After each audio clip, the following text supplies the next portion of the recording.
है ना। घर पे नोट्स बनाते चलिएगा, ठीक है। एग्जाम में आपको जादू दिखेगा कि क्वेश्चन नहीं छूटता है। सच में एग्जाम में आपको इस बात का एहसास होगा कि क्वेश्चन नहीं छूटेगा। ना तो जीएस में छूटने देंगे, ना तो गणित में छूटने देंगे।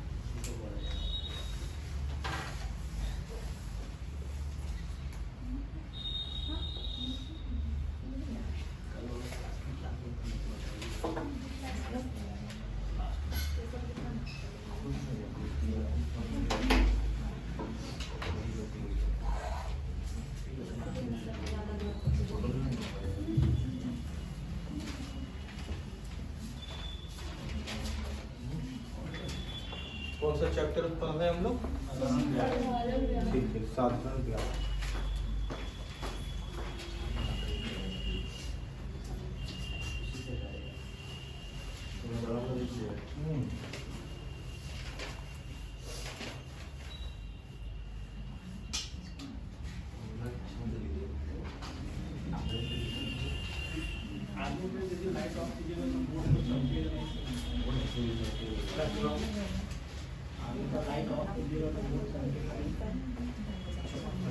ये बता दो, दिखेगा नहीं ना।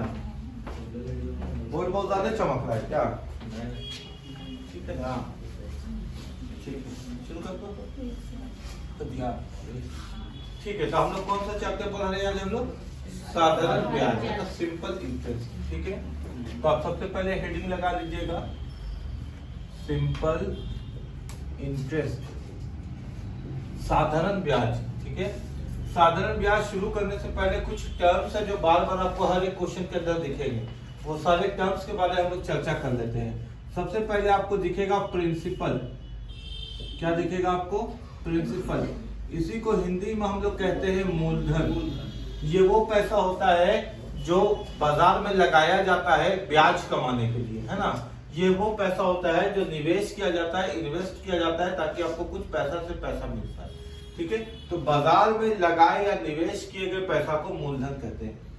एग्जाम में जब आपका क्वेश्चन आएगा तो कभी नहीं बताएगा कि, हो सकता है बता भी सकता है कि पैसा मूलधन है, जैसे 500 रुपया मूलधन है, लेकिन कभी ज्यादातर एग्जाम में जो क्वेश्चन आता है वो बताता नहीं है, यानी एक टर्म लिखा हुआ नहीं आता है कि ये पैसा मूलधन है या मिश्रधन है, तो आपको समझना होता है। तो समझने के लिए आप इस पे एक ट्रिक या क्लू लगा लेते हैं कि इसके बारे में जब भी चर्चा होगा तो वर्तमान सेंस में होगा। किसमें होगा? यानी प्रेजेंट सेंस में होगा। अगर बात प्रेजेंट सेंस में करे तो भी समझ जाइएगा कि मूलधन है। जैसे बोलेगा 500 रुपया है ना, या 1800 रुपया लगाया गया है। अगर शब्द है का प्रयोग होता है, यानी इज का प्रयोग होता है, तो आप इस बात को वर्तमान का समझिएगा, और वर्तमान का अगर समझते हैं तो फिर ये प्रिंसिपल या मूलधन होगा। क्लियर है बात यहाँ तक? अच्छा, जब आप पैसा यानी मूलधन बाजार में लगा लेते हैं तो आपको सेकंड स्टेप में पैसा लगाने के बाद आपको मिलता है ब्याज। क्या मिलता है आपको? ब्याज, है ना। यानी इसी को हम लोग इंटरेस्ट कहते हैं और इसी को सिंपल इंटरेस्ट भी कहा जाता है। ठीक है, और तीसरी बात क्या है कि जब आपके द्वारा लगाया गया पैसा और आपको मिला गया ब्याज आपस में आप जोड़ते हैं तो ये बन जाता है अमाउंट। यानी अमाउंट को अगर हम हिंदी में बात करें तो ये बन जाता है क्या? मिश्रधन। क्या बन जाता है बताइए? मिश्रधन। और एग्जाम में कैसे पता करिएगा कि कौन सा पैसा मिश्रधन है? इसके साथ हमेशा फ्यूचर टेंस के बारे में बात होता है। किसके बारे में बात होता है? फ्यूचर टेंस, यानी भविष्य काल। यानी अंत में अगर आप हिंदी में बात करें तो गा गे गी लगा हुआ मिलेगा, है ना। या इंग्लिश में बात करें तो विल भी लगा हुआ मिलेगा। जैसे कोई धनराशि 500 रुपया हो जाएगा, हो जाएगी, इस तरह से ना।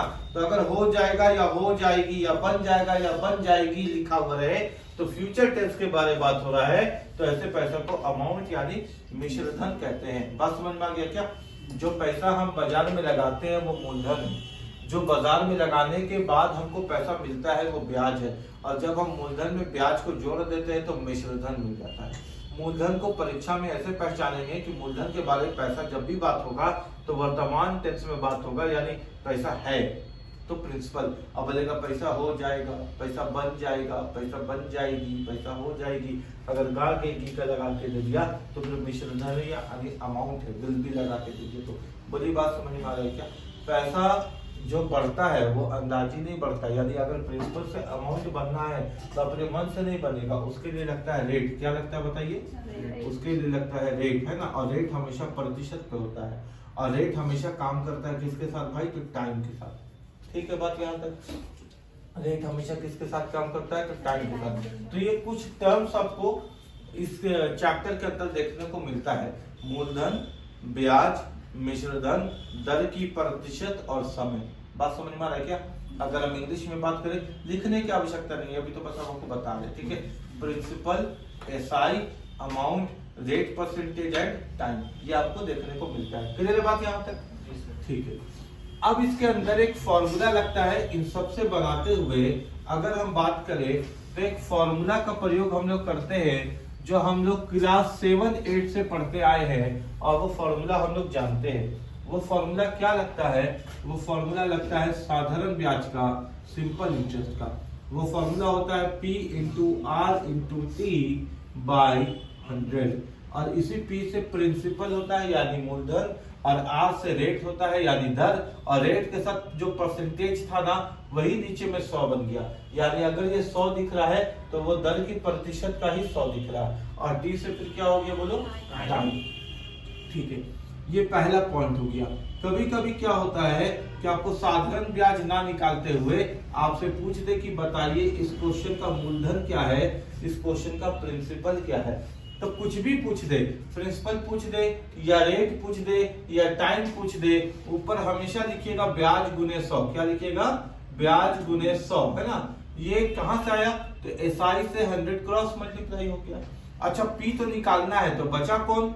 Are into T. जो बच गया उसको नीचे लिख दीजिए।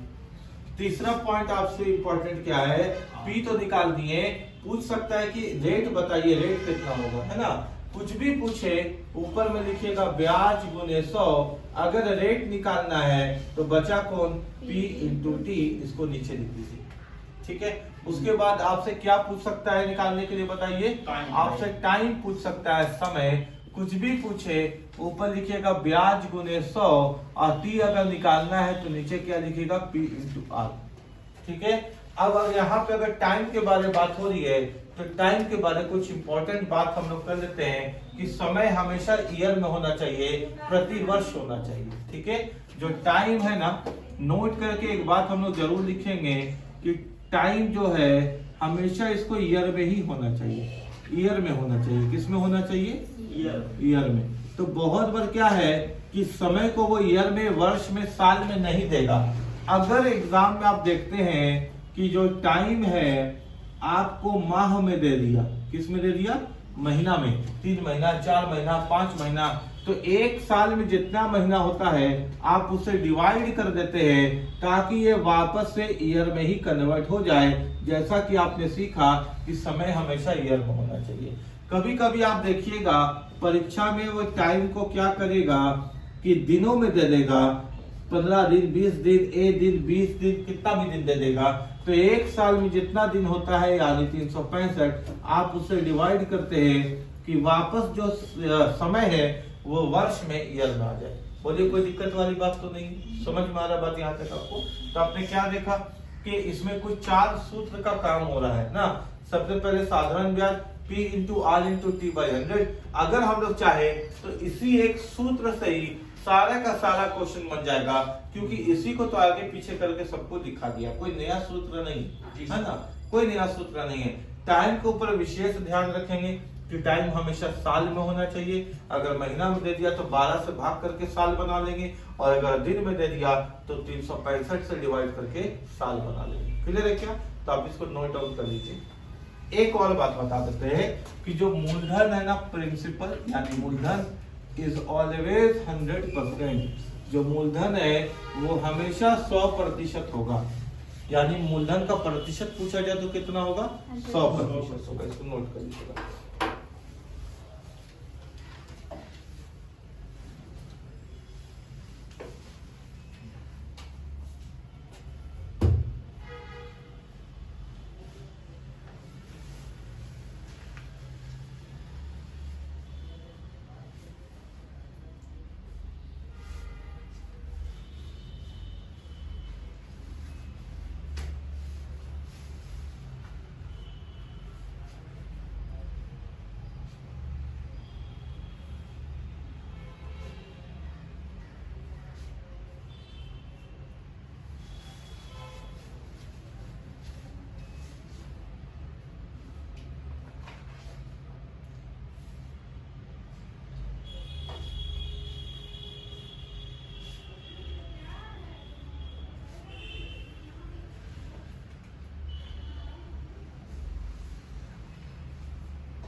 लिख लिए हैं? ठीक है। अब क्वेश्चन खोलिए, आपको पीडीएफ भेजा हुआ होगा ग्रुप में, है ना? उस पर देखिए क्वेश्चन, हम एक बार टैग भी कर दे रहे हैं। SID करके हम आपको टैग कर दिए हैं क्वेश्चन पे, ठीक है। साधारण तुम फोन लाई हो बाबू? नेट है ना? है ना? तो मेरे नंबर पे तुम ये करो, मेरे नंबर पे तुम अपना नाम लिख करके भेजो, तुमको क्वेश्चन भेज दे रही। ये नंबर है 8789359835। तो जिसके पास क्वेश्चन नहीं है वो इस नंबर पे हमको व्हाट्सएप करो, हम तुमको क्वेश्चन सेंड कर देंगे।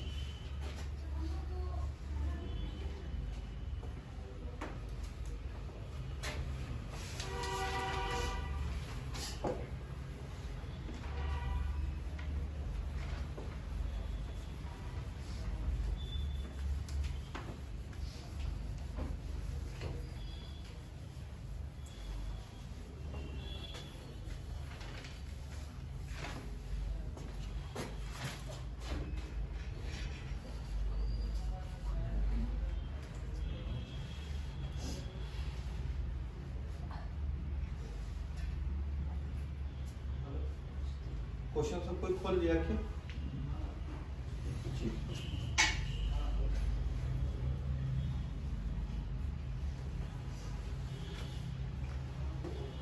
पहला क्वेश्चन देखिए क्या कहता है, बोलता है कि जो मूलधन या प्रिंसिपल वो कितना है? 5,000। उसके बाद जो इसका क्या दिया हुआ, रेट कितना दिया हुआ देखिए तो 20% है। टाइम कितना दिया हुआ है? 3 साल। टाइम दिया हुआ है 3 साल। और आपसे क्या पूछ रहा है इस क्वेश्चन में कि बताइए साधारण ब्याज क्या होगा, आपसे ये पूछा है क्वेश्चन, ठीक है। बता सकते हैं कि नहीं? 3000।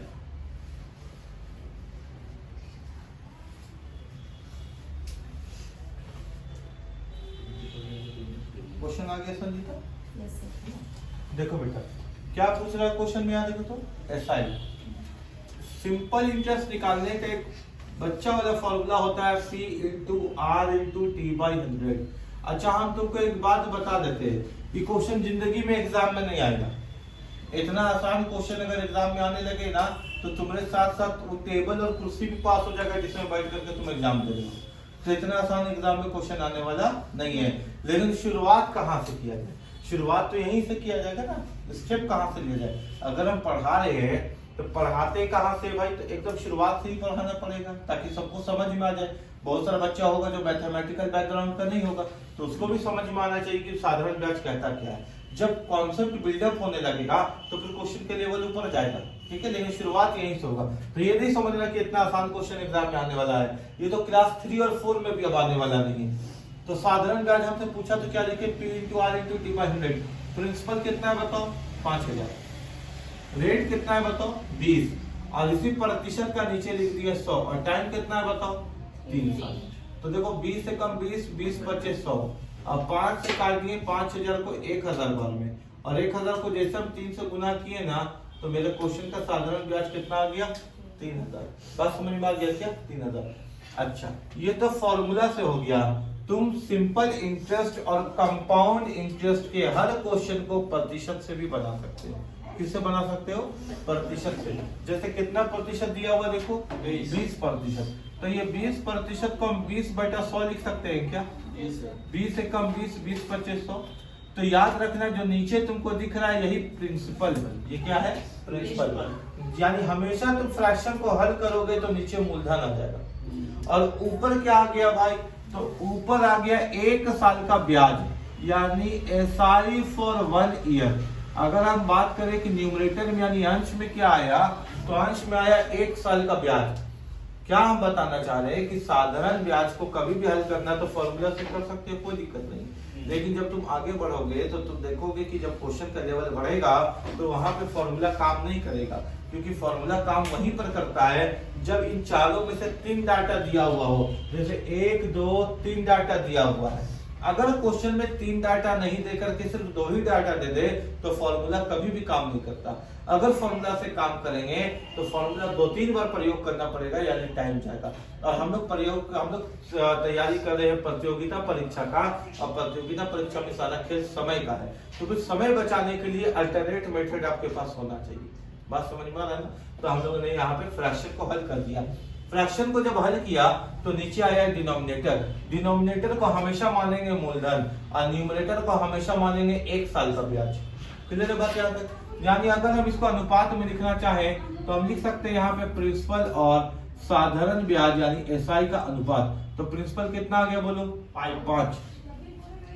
और साधारण ब्याज कितना है बताओ? 1।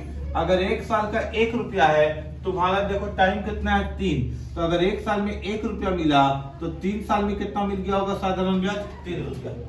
1 रुपया एसआई 1 साल का मिल रहा है। तुम बैंक में रखे हो पैसा कितने साल के लिए? यहाँ देखो 3 साल। तो 1 साल के लिए 1 रुपया, 2 साल के लिए 2 रुपया, तो 3 साल के लिए ब्याज 3 रुपया। कोई दिक्कत वाली बात नहीं है। यानी समझ में आ गया।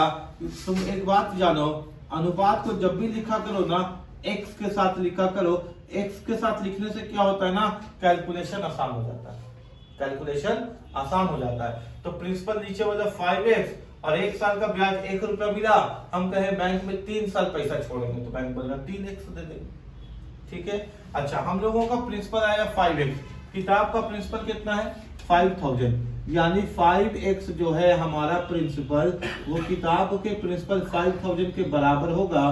तो x का मान कितना आ गया? 1000। इसी प्रकार साधारण ब्याज कितना निकला?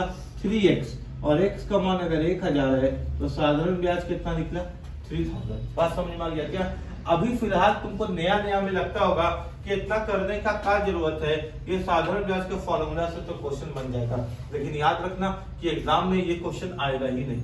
एग्जाम में जो क्वेश्चन अपने लेवल को बढ़ा करके आएगा, वहां पे तुमको इसी मेथड को करना पड़ेगा मजबूरी में आसान करने के लिए। तो क्यों नहीं शुरुआत से ही इसी मेथड को सीखा जाए। बात समझ में आ गया क्या? चलो इसको बता।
हो गया। अब चलो देखते हैं दूसरा क्वेश्चन। देखो पीडीएफ जो सेंड किया उसका क्वेश्चन नंबर 2 क्या है? प्रिंसिपल कितना दिया हुआ देखो तो 10,000। उसके बाद रेट कितना दिया हुआ देखो तो 20%। उसके बाद तुम्हारा टाइम कितना दिया हुआ है? 73 डेज। और क्या निकालने के लिए बोला है? साधारण ब्याज ज्ञात करें। ये क्वेश्चन है ना। अब यहाँ पे देखो दिन जो है 73 दिन दे दिया। बस समझ में आ रहा है ना? ठीक है। यहाँ पे दिन का कोई टेंशन नहीं था क्योंकि दिन यहाँ पे दिया हुआ था साल में, है ना, 3 साल। लेकिन यहाँ पे दिन को कन्वर्ट करना पड़ेगा। बात समझ में आ रही है क्या? 73 डेज अगर दे दिया तो दिन को कन्वर्ट करना पड़ेगा। तो बनाने का प्रयास करो।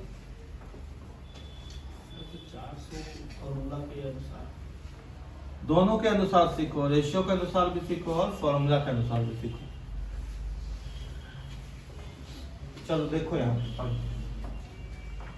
अगर हम फॉर्मूला के अनुसार निकालें तो साधारण ब्याज का फॉर्मूला होता है क्या? P into R into T by 100। Principal कितना है देखो तो 10,000। रेट कितना है? 20 और यही प्रतिशत का 100। समय कितना आया? 73 दिन। अभी हम तुमको बताए थे शुरुआत में कि अगर दिन में क्वेश्चन दे दे तो फिर किससे डिवाइड करेंगे? 365 12 से नहीं, 12 तो महीना के लिए है, और दिन कितना होता है एक साल में? 365। कोई दिक्कत है क्या? समझ में आया कि नहीं आया? बोलो। जी सर। क्लियर है बात यहाँ तक? अच्छा, एक इंपॉर्टेंट बात, कभी भी अगर तुम एग्जाम दे रहे हो ना, अगर तुम एसआई का या सीआई का क्वेश्चन बना रहे हो, यानी साधारण ब्याज या चक्रवृद्धि ब्याज का क्वेश्चन बना रहे हो, तो यहाँ पे एग्जाम में काटा छाटने में टाइम बर्बाद मत करना, यहीं पे सीख लो। या तो परीक्षा में आएगा 73 दिन, या तो परीक्षा में आएगा 146 दिन, या तो परीक्षा में आएगा 219 दिन। बस टेंशन नहीं लेने का, है ना। 73, 146 या 219 दिन। 73 दिन आएगा तो 73 को 365 से डिवाइड मत करते रह जाना, सीधा याद रखना काट कूट के आएगा 1/5। अगर 146 आ गया तो सीधा काट के आएगा 2/5। अगर 219 आ गया तो सीधा काट के आएगा 3/5। यानी वहां पे काटने मत लगना, अभी से ही अच्छी तैयारी करके जाओ एग्जाम में ना। या तो 73 आएगा, या तो 146 आएगा, या तो 219 आएगा। तुम बोलोगे नहीं यकीन है, तो नहीं यकीन है तो किताब खोल के देखो प्रीवियस ईयर क्वेश्चन कि दिन वाले एग्जाम में क्या आया है। दिन वाला क्वेश्चन जब भी आया है ब्याज के अंदर, चाहे एसआई चाहे सीआई के अंदर, दिन में या तो 73 आया, या तो 146 आया, या तो 219 आया। जो कच्चा बच्चा है, यानी बेचारा थोड़ा सा लॉजिक को नहीं समझता है, वो 219 देखा, 219/365 काटने में टाइम बर्बाद कर दिया। तुम पढ़ के जाओ ना, 1/5, 2/5 और 3/5। और कोई रॉकेट साइंस नहीं है, ये 73 का डबल है। देखो 7 दूनी 14, 3 दूनी 6, तो डबल हो गया 2। और ये 73 का ट्रिपल है। Very good. 7 तिया 21, 3 तिया 9, तो ट्रिपल हो गया 3/5। तो यही आता है दिन के अंदर। तो अगर हमको 73 दिख गया तो हम तुरंत इसको काट के 1/5 लिख देंगे। 146 दिख गया तो 2/5 लिख देंगे, और 219 दिख गया तो 3/5 लिख देंगे, अगर दिन में क्वेश्चन आ गया तो यहाँ तक कोई दिक्कत तो नहीं है। अच्छा, 20 से कम 20, 20 पचे 100। अच्छा, 5 पचे कितना होता है? 25, और 25 चौके 100, तो 0 0 बच गया। तो इस प्रकार जो साधारण ब्याज तुमको मिला वो कितना मिल गया? बोलो 400 रुपया। ये तो फॉर्मूला मेथड हो गया। एक मेथड और हम तुमको सिखा रहे थे अभी, वो है परसेंटेज मेथड। बोलो हाँ कि ना? परसेंटेज मेथड सिखा रहे थे ना। परसेंटेज कितना दिया हुआ? 20%। तो 20% को हल कर लो। 20 से कम 20, 20 पचे 100। नीचे होता है प्रिंसिपल, ऊपर होता है 1 साल का ब्याज। बात समझ में आ रहा है क्या? 1 साल का ब्याज। अगर हम प्रिंसिपल और ब्याज का अनुपात निकाले तो प्रिंसिपल कितना आ गया? बोलो 5, और ब्याज कितना है 1 साल का? 1। लेकिन तुम्हारे पास जो साल है वो कितना है? तुम बोलोगे सर मेरे पास तो साल है 73/365, यानी 1/5। बोलो हाँ कि ना? यही ना साल है। दिन तो तुम लोगे नहीं, तुम तो साल लोगे। तो इसको फिर 1/5 साल से मल्टीप्लाई करना पड़ेगा। जैसे इससे पहले वाले क्वेश्चन में 3 साल था तो 1 को 3 से गुना किए थे, यहाँ पे 1/5 साल है तो 1/5 से गुना किए। बात समझ में आ गया क्या? अगर साल फ्रैक्शन पे आया तो भी साल को फ्रैक्शन से मल्टीप्लाई कर देंगे, ऊपर वाला तो साल ही है ना 1 साल। अगर नॉर्मल आया तो नॉर्मल से मल्टीप्लाई कर देंगे। क्लियर है क्या? तो यहाँ पे जो वैल्यू आया वो आया 5:1 एकम 1/5। अब ये 5 को क्रॉस करके यहाँ भेजोगे तो कितना हो जाएगा? बोलो 25:1। अब x लिख सकते हैं कि नहीं? ठीक है। यानी हम लोगों का जो मूलधन आया वो आया 25x, और किताब का मूलधन कितना है? 10,000। यानी जो 25x है वो 10,000 के बराबर है। 25 से कम 25, 25 चौके 100, तो x का मान कितना आ गया? 400। हमसे पूछा साधारण ब्याज ज्ञात करे, और x का मान है 400, तो 400 एकम कितना हो गया? बोलो 400। बात समझ में आ गया क्या दोनों तरीका से?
देखो जो ये वाला क्वेश्चन है ना, ये क्या कहता है, देखो रेट 5%, टाइम 6 साल, साधारण ब्याज 1800, मूलधन ज्ञात करें। ठीक है, यहाँ पे तुमको प्रिंसिपल ज्ञात करना है इस क्वेश्चन में।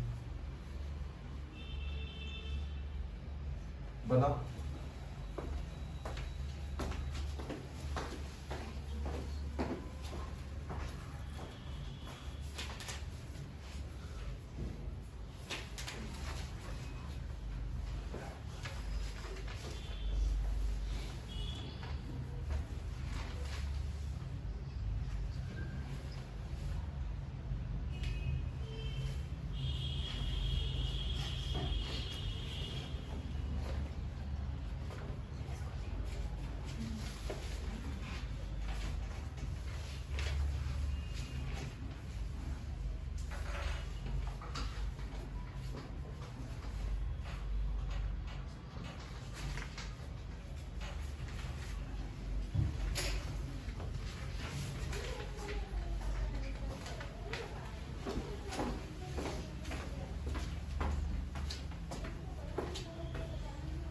यहाँ पे क्या फाइंड करने बोल दिया तुमको? प्रिंसिपल।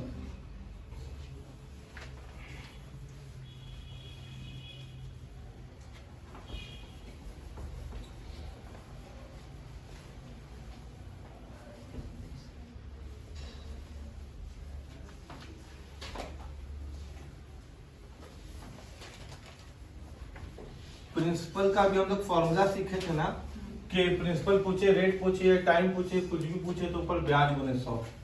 तो अगर हमसे प्रिंसिपल पूछा है तो ऊपर क्या लिखेंगे हम? ब्याज गुने 100, और नीचे जो बच गया वो तो पी तो निकालना है, तो बचा क्या? आर इंटू टी, और यही आर का परसेंटेज ऊपर। बस समझ में आ रहा है क्या? तो ब्याज कितना दिया हुआ देखो तो, कितना दिया हुआ ब्याज? 1800 दिया है कि नहीं, है ना? तो इस ब्याज की जगह हम लिख दिए 1800 गुने 100, और रेट कितना दिया हुआ है देखो तो 5%, यही प्रतिशत तो 100 पर है। टाइम कितना दिया हुआ है? 6 साल। समझ में आ रहा सबको? यहाँ पे 6 से काटे 6 3 18 डबल 5 से काटे 20 बार, 3 दूनी 6 और 3 जीरो दिखा है, यहाँ पे 2 जीरो, यहाँ पे 1 जीरो, तो 3 जीरो लगा दिए, यानी जो प्रिंसिपल है वो कितना है बोलो? 6000। क्लियर है क्या? इसी क्वेश्चन को हम लोग चाहते तो रेट से बना देते। रेट कितना दिया हुआ है? 5%। काटेंगे तो 5 एक कम 5, 20 25 100। ये जो नीचे है ना, यही प्रिंसिपल है, और ऊपर 1 साल का ब्याज है। बोलो हाँ की ना? समझ में आ रहा है बात सबको? अगर हम अनुपात लिखें तो प्रिंसिपल और ब्याज का अनुपात लिखेंगे। प्रिंसिपल तुम बोलोगे 20, और ब्याज कितना बताओ? 1 साल का 1। तुम पैसा कितने साल रखे हो? 6 साल। तो कितना आ जाएगा फिर? 6। 1 साल का 1 रुपया, तो 6 साल का 6 रुपया ब्याज। समझ में आ रहा बात? अच्छा, अगर दोनों कट रहा है तो काट दो। तो 2 से कट रहा है 10 बार में, और 2 से कट रहा है 3 बार में। अब नहीं कटेगा तो 1 से डाल दो, यानी प्रिंसिपल हो गया 10x, और ब्याज कितना हो गया? 3x। हम लोग का जो ब्याज है वो आया 3x, और किताब बोलता है कि ब्याज कितना है बाबू? 1800, यानी 3x जो है वो 1800 के बराबर है, तो x कितना के बराबर हो गया? 600। हमसे पूछा प्रिंसिपल ज्ञात करें, तो प्रिंसिपल 10x, और x का मान अगर 600 है तो प्रिंसिपल कितना आ गया बोलो? 6000। तो इस प्रकार से भी बन जाएगा और इस प्रकार से भी बन जाएगा। क्लियर है क्या? समझ में आया?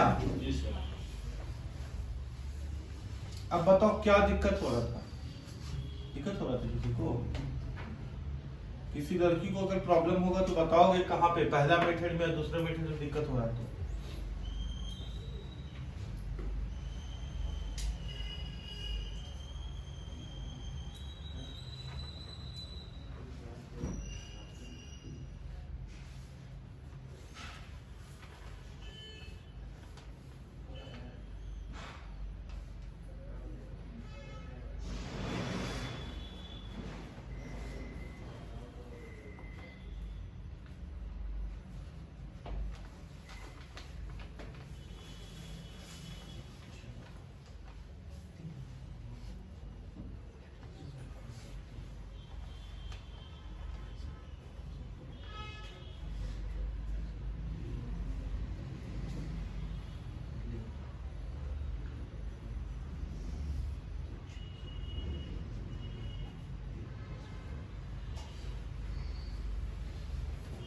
समझ में आ गया सबको?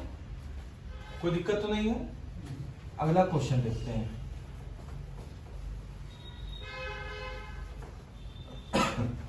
क्वेश्चन क्या बोलता है कि रेट कितना है वो 6/2/3%। उसके बाद क्या बोलता है कि टाइम कितना है 5 साल। फिर बोलता है मिश्र धन दिया हुआ है अमाउंट, यानी क्या दे दिया यहाँ पे मिश्र धन। कितना दे दिया मिश्र धन 20,000। और फिर तुमको बोलता है कि बताइए मूलधन क्या होगा। यानी तुम देखोगे इस क्वेश्चन में दो इंपॉर्टेंट चीज नहीं है, साधारण ब्याज भी नहीं है और मूलधन भी नहीं है, सिंपल एक मिश्र धन दे दिया है। बात समझ में आ रहा है क्या? कोई दिक्कत तो नहीं है? तो अगर कभी भी क्वेश्चन में मिश्र धन के बारे में बात हो जाए यानी अमाउंट दे दे तो अमाउंट का फॉर्मूला तुमको पता होना चाहिए कि अमाउंट का फॉर्मूला क्या होता है। ठीक है, अगर हम बात करें कि मिश्र धन या अमाउंट निकालने का तरीका क्या है तो तुम बोलोगे इसको निकालने का तरीका है प्रिंसिपल प्लस साधारण ब्याज। बोलो हाँ कि ना? समझ में आ रहा है ना?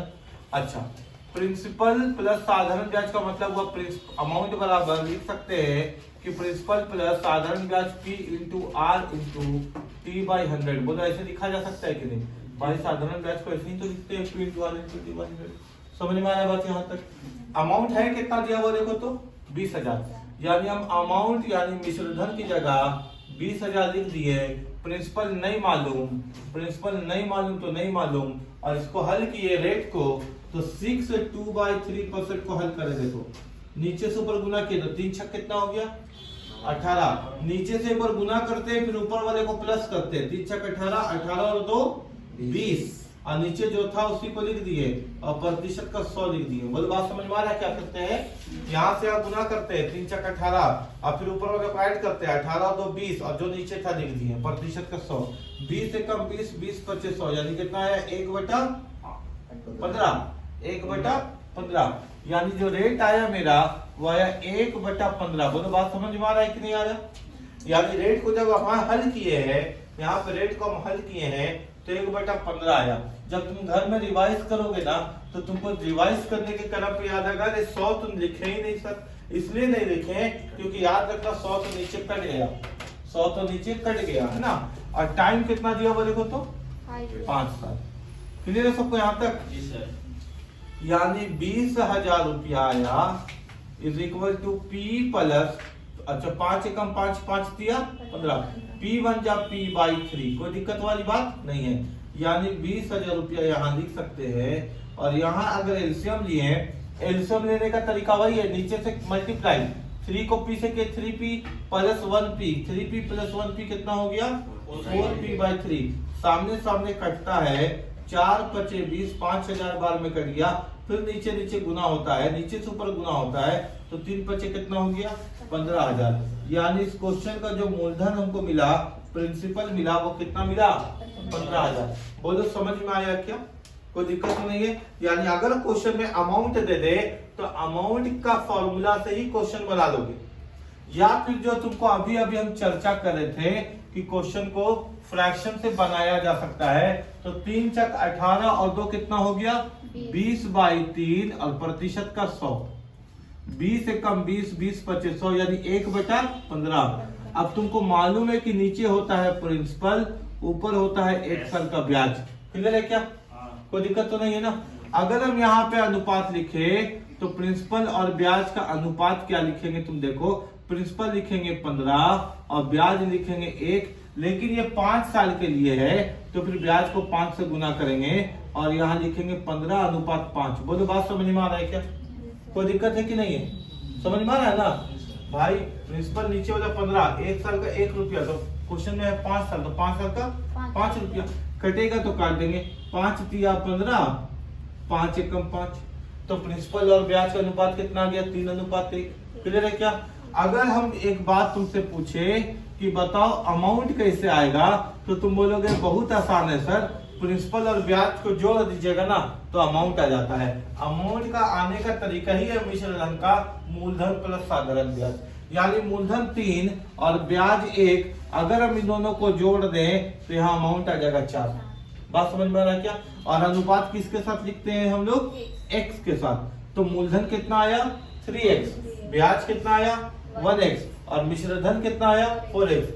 मिश्रधन हम लोगों का आया 4x, और किताब कहता है कि मिश्रधन है 20,000, तो 4x अगर 20,000 के बराबर है तो 4 × 20, यानी x का मान कितना आ गया? 5,000। हमसे पूछा था बताइए प्रिंसिपल यानी मूलधन ज्ञात करें। मूलधन 3x है और x का मान हमारा 5,000 आया, तो क्वेश्चन का आंसर हो गया 15,000। उम्मीद है फॉर्मूला से भी समझ में आता होगा और रेशियो से भी समझ में आता होगा। ठीक है, दोनों तरीके से समझ में आता होगा। कोई दिक्कत तो नहीं है? बना लो।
बन गया ना?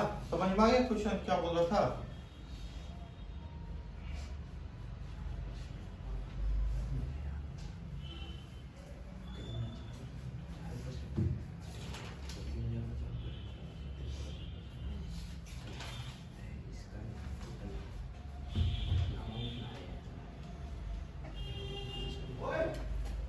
क्लियर है बात यहां तक?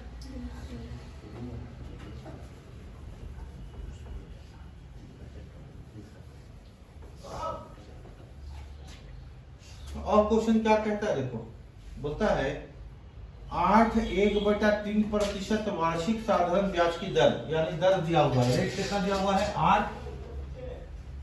8/1/3%। क्लियर है क्या? 8/1/3% दिया हुआ है। साधारण ब्याज की दर से कोई धन 5 साल में 51,000 हो गया। कितने साल में? यानी साल दिया हुआ है 5, और हो गया यानी भविष्य। बात समझ में आ रहा है ना?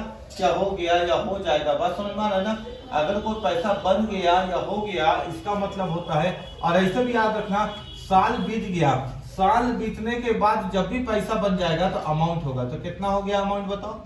51,000। क्लियर है क्या? क्वेश्चन समझ रहे हो ना? 8/1/3% वार्षिक ब्याज की दर से, ठीक है भाई, कोई धन 5 साल में 51,000 रुपया हो गया। क्लियर है? तो बताइए मूलधन क्या है? यानी तुमसे पूछा है कि बताइए इस क्वेश्चन का प्रिंसिपल क्या है। इस क्वेश्चन का क्या पूछ रहा है तुमसे? प्रिंसिपल क्या है, मूलधन क्या है। ठीक है, तुमसे पूछता है कि बताइए प्रिंसिपल क्या है।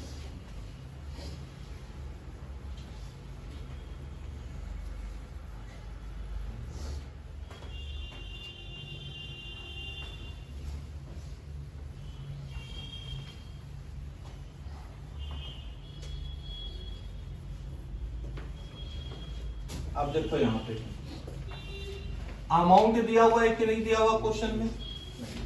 अगर अमाउंट दिया हुआ है तो हम लोग फॉर्मूला जानते हैं, P+SI। बोलो हाँ कि ना? ठीक है, अमाउंट कितना दिया हुआ है? 51,000। प्रिंसिपल नहीं मालूम। SI का फॉर्मूला होता है P × R × T/100। बात समझ में आ रहा है कि नहीं? SI का फॉर्मूला क्या होता है? P × R × T/100। अच्छा, अमाउंट दिया हुआ है 51,000, प्रिंसिपल कितना है बेटा नहीं मालूम, फिर प्रिंसिपल अगर नहीं मालूम तो पी लिख देते हैं। रेट देखो तो 3 24 और एक कितना हो गया 25/3 प्रतिशत का 100, 25 चौके 100 यानी 1/12। क्लियर है क्या? देखो ना 8 तिया 24 और एक 25, 25/3 प्रतिशत का 100, 25 चौके 100 1/12। तो रेट कितना आया 1/12। ये 100 कहाँ गया सर? तो कट गया 25 से 4 बार। ठीक है, और टाइम कितना दिया हुआ देखो तो 5। कोई दिक्कत है क्या? समझ में आ रहा है सबको यहाँ तक? यानी 51,000 is equal to P plus P one जा पी और पी फाइव जा कितना हो गया 5p, 5p हो गया ना बटा 12, क्योंकि 5 से तो 12 कटेगा नहीं। बात समझ में आ रहा है सबको यहाँ तक? तो यहाँ 51,000 आ गया, यहाँ p आ गया प्लस पी वन जा पी और पी फाइव जा 5p, ठीक है बटा 12। यानी इसको लिख सकते हैं 51,000 नीचे से ऊपर गुना किए तो 12p और 5p कितना हो गया 17p बटा 12। 17 एकम 17, 17 तिया 51, इसके साथ 3 जीरो लगा हुआ था, 3 जीरो लगा दिए, नीचे से ऊपर गुना किए तो प्रिंसिपल कितना गया 12 तिया 36,000। एक तो ये फॉर्मूला तरीका हो गया। अगर फॉर्मूला से नहीं बनाना है तो रेट से बना लो। रेट दिया हुआ है कितना 8 1/3%, 8 तिया 24 और एक 25, 25/3 प्रतिशत का 100, 25 चौके 100 यानी 1/12। जो नीचे दिखता है तुमको ये प्रिंसिपल है, जो ऊपर दिखता है तुमको वो 1 साल का ब्याज है। 1 साल का अगर ब्याज 1 रुपया, बैंक में रखे 5 साल, 5 साल का ब्याज 5 रुपया। हाँ कि ना? अच्छा, क्योंकि इस क्वेश्चन में अमाउंट है तो अमाउंट निकलेगा कैसे? तुम बोलोगे मूलधन और ब्याज को जोड़ के, यानी 12 5 7 को 12 5 को जोड़ के अमाउंट निकल जाएगा 17। कट रहा है क्या 12 या 5 आपस में? नहीं कट रहा है तो अनुपात आ गया और अनुपात को लिखते हैं x के साथ। हम लोग का जो अनुपात आया अमाउंट का आया 17x, किताब बोलता है कि अमाउंट है 51,000, यानी x का मान 17 तिया 51, x का मान 3,000, तो मूलधन ज्ञात करें। मूलधन 12x और x का मान अगर 3,000 आया तो मूलधन 12 तिया 36,000 रुपया होगा। इस बात से तुम सहमत हो? क्लियर है क्या? कोई दिक्कत तो नहीं है? समझ में आया सबको? कौन वाला तरीका समझ में आता है, पहला वाला कि दूसरा वाला? कि दोनों नहीं समझ में आता है? दोनों नहीं समझ में आता है? दोनों आता है। ठीक।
बना लिए ना?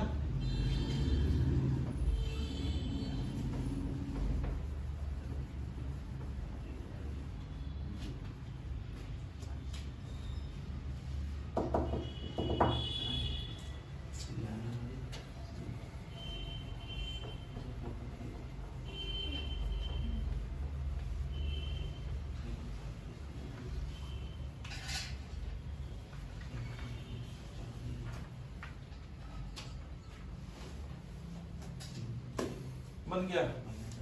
अगला क्वेश्चन देखते हैं। देखो बोलता है ना कि 3,000 रुपया साधारण ब्याज की किसी निश्चित दर से 5 साल में 3600 रुपया हो जाती है। यदि ब्याज की दर को पहले से 3% बढ़ा दे तो धन कितना हो जाएगा। ठीक है, ये क्वेश्चन है। यानी मूलधन कितना था बेटा, हम लोग कितने रुपए रखे थे बैंक में? 3000। तो प्रिंसिपल 3000 रुपया है। अच्छा, और कितना साल में हो जाता है? 5 साल में। 5 साल में कितना हो जाता है? 3600। तो 3000 अगर 5 साल में 3600 रुपया हो जाता है तो 3000 से कितना बढ़ गया? 600। तो ये 600 ब्याज हो गया। समझ में आ रहा बात यहाँ तक? क्वेश्चन फिर आगे बोलता है ना, यदि ब्याज की दर को पहले से 3% बढ़ा दे। क्वेश्चन समझना, यदि ब्याज की दर को 3% वार्षिक बढ़ा दे, if the rate of interest is increases by 3% annually, यानी जो रेट ऑफ इंटरेस्ट है उसको 3% वार्षिक यानी हर साल बढ़ाया जा रहा, तो पहले का जो रेट ऑफ इंटरेस्ट है वो तो दिया ही हुआ नहीं है। जैसे हम तुमको बोलते हैं कि तुम 17 रुपया जोड़ दो, तो तुम पूछोगे ना कि कितना में 17 रुपया जोड़ा है, पहले ही तो बताइए तब तो जोड़ेंगे। जैसे हम बोलते हैं कि 2 रुपया जोड़ के बताओ तो कितना आया, तो तुम्हारा सवाल क्या होगा कि 2 रुपया किस में जोड़े, है कि नहीं। तो यहाँ पे जो क्वेश्चन है वो बोलता है कि ब्याज की दर को पहले से 3%, ब्याज की दर को पहले से 3% बढ़ा दो। तो भाई ब्याज की दर है कितनी जो हम 3% बढ़ा दे, तो ब्याज की दर तो पता ही नहीं। वो बोलता है ब्याज की दर को 3% बढ़ा दो, बोल रहा है कि नहीं। तो पहले हमको ब्याज की दर पता हो तब तो हम 3% बढ़ाएंगे। यानी इस क्वेश्चन पे रेट नहीं मालूम, अगर रेट नहीं मालूम तो फिर रेट निकालना पड़ेगा।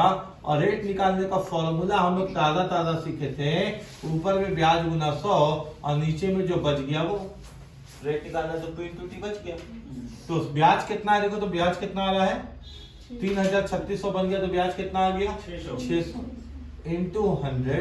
ये 600 कैसे आ गया समझ लो ना, अमाउंट और प्रिंसिपल के अंतर से ब्याज निकाल दिए। अच्छा, प्रिंसिपल कितना है 3000 और टाइम कितना है बताओ 5 साल। 1 2 3 0 खत्म, 1 2 3 0 खत्म, 5 एकम 5, 5 दूनी 10, 3 एकम 3, 3 दूनी 6, यानी जो पहले का रेट आ गया 4%। अब प्रश्न के अनुसार अकॉर्डिंग टू द क्वेश्चन जो रेट है 4% उसको 3% वार्षिक बढ़ाने के लिए बोला, यानी रेट हो गया कितना 7%। बात समझ में आ रहा है ना।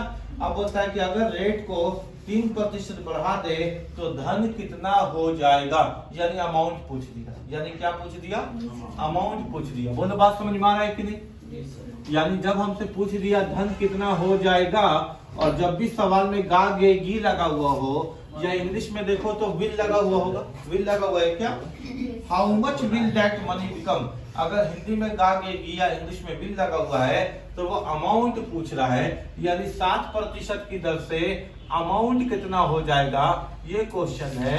और हमको मालूम है सर कि अमाउंट होता क्या है, प्रिंसिपल प्लस एसआई। बोलो हाँ कि ना। जी सर। प्रिंसिपल कितना है 3000 प्लस एसआई, एसआई बोले तो क्या हुआ P into R into T/100। तो प्रिंसिपल हमको मालूम है कि 3000 है, और इस बार रेट कितना हो गया 3% बढ़ाने के कारण 7%, और टाइम तो वही है कितना 5 साल, क्योंकि टाइम को बढ़ाने घटाने के बारे में चर्चा नहीं है, तो टाइम कांस्टेंट है। बात समझ में आ रहा है सबको यहाँ तक। जी सर। अब देखो यहाँ पे 2 0 से 2 0 काट दिए तो यहाँ 3000 आ गया, प्लस गौर करोगे तो 7 5 35, और 35 को 30 से गुना करना है, तो 35 को 3 से गुना किए तो 3 5 15, 3 3 9 और 1 10, तो आया 1050।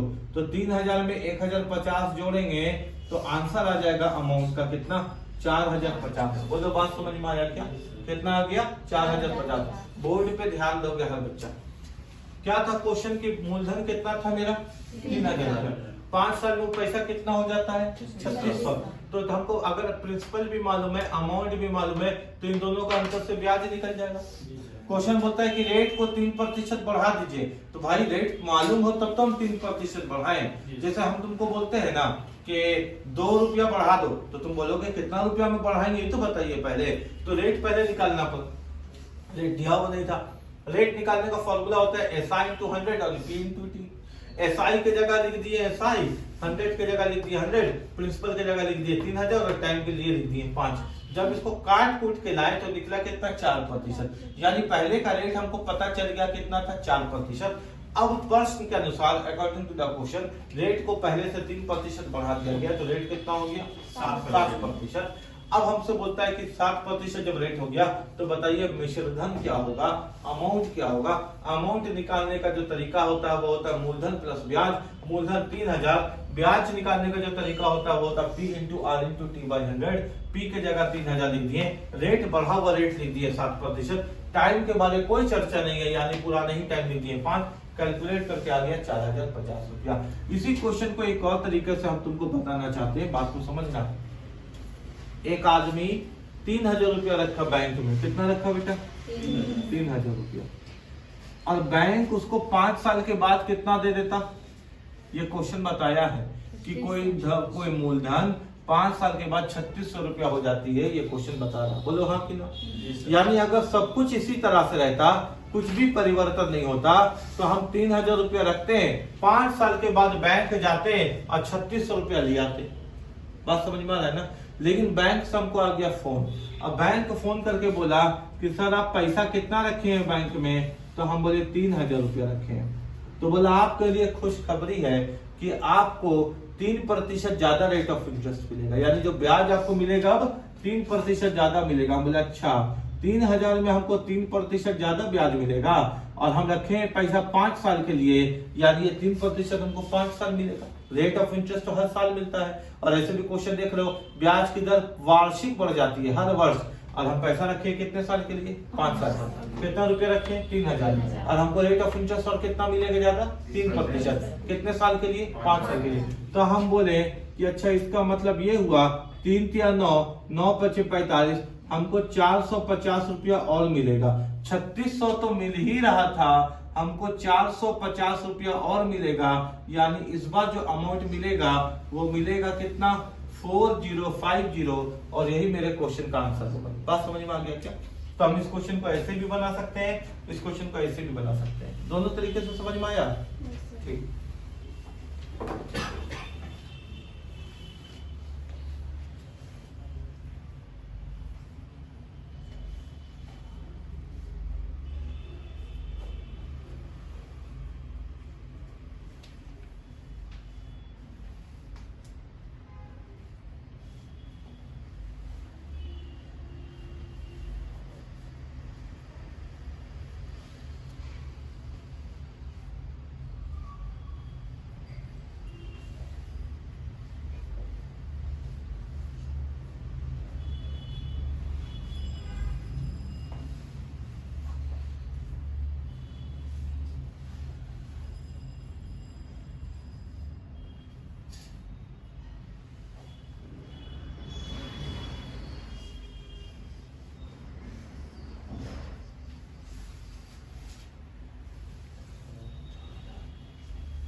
बन गया क्वेश्चन। अगला क्वेश्चन देखिए क्या। दिक्कत है इस पे, दोनों मेथड्स बना लिया हो ना, ठीक।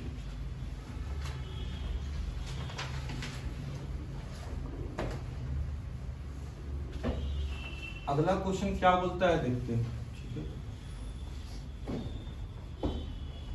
अगला क्वेश्चन हम डायरेक्ट बना रहे हैं, आप इसको फॉर्मूला वाले मेथड से खुद से ट्राई कीजिएगा, हम इसको डायरेक्ट बना रहे हैं। बोलता है कि 4000 रुपया 5100 हो जाता है, यानी हम कितना रुपया रखे हैं बेटा बैंक में, 4000 रुपया, ये कितना हो जाता है 5100। कोई दिक्कत है क्या?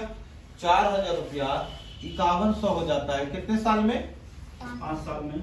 5 साल में, 5 ईयर में 4000 रुपया 5100 हो जाता है कितने साल में? 5 साल में। ब्याज की दर को पहले से कितना प्रतिशत बढ़ा दिया गया? 2%। यानी 5 साल के बाद हम बैंक जाते तो 5100 रुपया निकाल लेते हैं। लेकिन बैंक वाला बोला कि सर आप 4000 रुपये जो रखे थे ना, इस पे 2% अब आपको ज्यादा पैसा मिलेगा। समझ में आ रहा है ना? हम बोले हम तो पैसा रखे 5 साल के लिए, तो 5 साल दोगे? बोला हाँ बिल्कुल देंगे।